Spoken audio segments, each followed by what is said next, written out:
আসসালামু আলাইকুম ভিউয়ার্স, সবাই কেমন আছেন? আশা করি সবাই ভালো আছেন। তো আপনাদের মাঝে আজকে আবার একটি নতুন লং ভিডিও নিয়ে চলে আসলাম। দেখতে পাচ্ছেন আমাদের এলাকার ধানের কি অবস্থা। এই যে দেখুন, ধান কিন্তু প্রায় পাকার মুখে চলে এসেছে ধান। আর কিছুদিনের ভিতরেই কিন্তু ধান পাকতে শুরু করবে এবং কৃষকের আনন্দ যে একটা আমাদের, সে আনন্দে কিন্তু আমরা এখন এই বর্তমান সময়ে সবচাইতে যে জিনিসটি আমাদের আলোচ্য বিষয় সেটি হলো কৃষকের ভিতরে ধান। এই ধান আমরা এখন মাড়াইয়ের কাজ শুরু করব, কাটবো, বানবো। আস্তে আস্তে ধানগুলো আমরা কিন্তু সব আল্লাহর অশেষ রহমতে যদি আল্লাহ ভালো দেয় আমরা কিন্তু বাসায় নিয়ে যেতে পারবো। দেখুন, অনেক সুন্দর ধান হয়েছে। সবাইকে শুভ নববর্ষ। যেহেতু বৈশাখের আজকে 2 দিন, আর এই বৈশাখে কিন্তু অনেক কালবৈশাখী ঝড় হয়, আর কালবৈশাখী ঝড়ে ধান পড়ে যায়, ক্ষতি হয়। তো আশা করা যায় সবাই ভালো থাকবেন, সুস্থ থাকবেন, এই দোয়াই করি। আর ভিডিওটি শেষ পর্যন্ত দেখবেন টেনে, তাহলে কিন্তু উঠে যেতে পারবেন, দেখতে পারবেন কত সুন্দর ধান। দেখুন,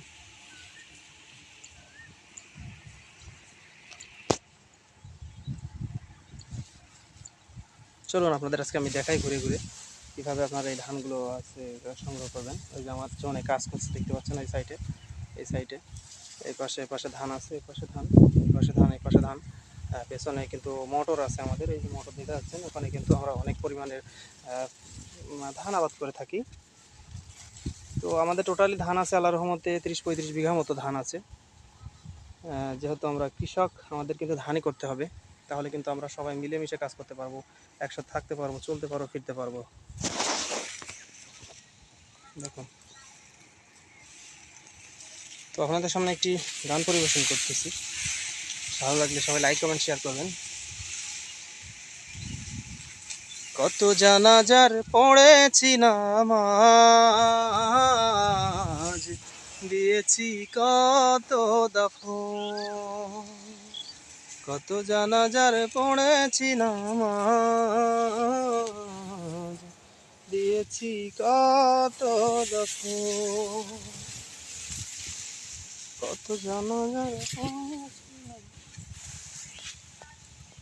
তো আজকে আমি আপনাদের সাথে যে জিনিসটি শেয়ার করব সেটি হলো কৃষকের সফলতা। কৃষক এমন একটি জিনিস যারা কঠোর পরিশ্রম করে থাকে, সোনালী ফসল ফলানোর জন্য কাজটি করে থাকে তারা।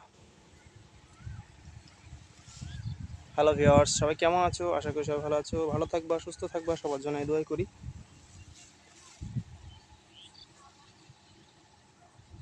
হ্যাঁ, ওইটা ওইটা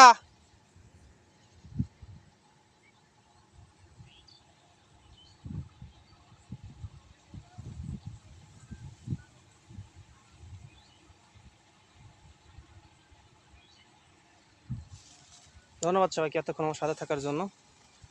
আবার একদিন দেখা হবে অন্য একটি ভিডিও নিয়ে। সবাই ভালো থাকবেন, সুস্থ থাকবেন, আল্লাহ হাফেজ।